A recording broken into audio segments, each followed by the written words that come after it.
Simpleng luto, pimintang wasak lang, sapat na, pero napakasarap. Tara, lutuin na natin. At ito yung gagamitin ko, puset, tahong, at maraming spinach. At ito yung mga sangkap. Simulan na natin mag-isa. Lagay na natin yung luya. Sunod na rin natin yung sibuyas. Lagay ko na nga pala yung piminta para lalabas yung aroma. Piminta lang, sapat na. At ilagay na natin yung puset. Buti pa yung piminta. Piminta lang, sapat na. Kayo ba? Sapat na ba? At isunod na natin yung sibuyas dahunan. Mikos-mikos ulit. At ilagay natin yung tahong. Hindi na pala ako maglagay ng tubig. Yung lutong natural. Yung tatas lang ng tahong, sapat na.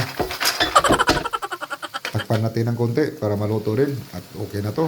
Ilagay na natin yung pinakamaraming spinach. Oh, napakaraming spinach. Ito yung pangpalakas natin. At takpan natin para maluto din. At ayos na to. Kainan na. Ito na yung simpleng ulam natin mga kabud lovers. Ito yung imumukbang natin. Yung simpleng ulam natin, tahong. Tsaka pusit. Salamat sa grasya Lord. Sabay niyo akong kumain mga kabud lovers. Let's eat. Ito yung nukos oh. Ito yung pusit oh. First bite para sa inyo. Kain tayo mga kabud lovers.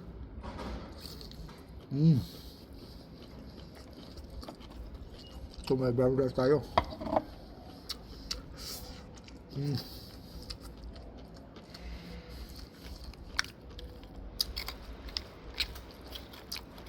Ito yung dahon na spinach oh. Ito maraming spinach.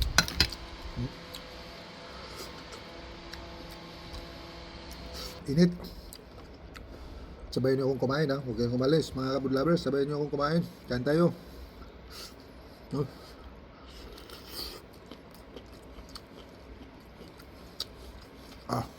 Sarap.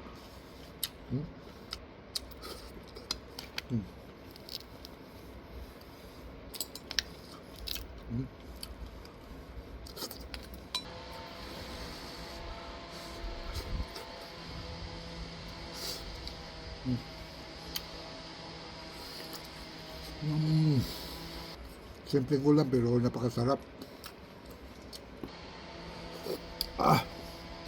Init.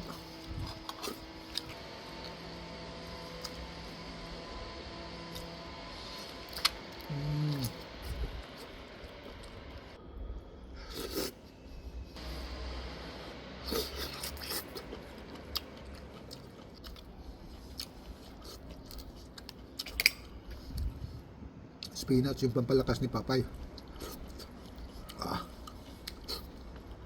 Sarap.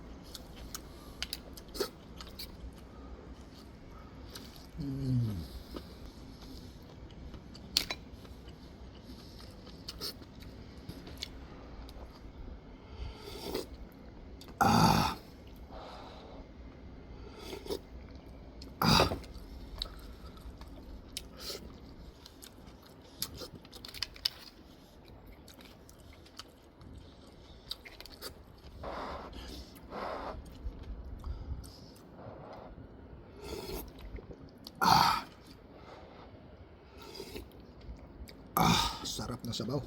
Kung umabot kayo hanggang dito sa video ko, pa-comment naman sa baba para malaman ko kung saan umabot yung simpleng ulam ko. Malaking tulong na yun sa akin, small content creator. Yung mga nakapanood sa video ko. Amping kanunay. Bye.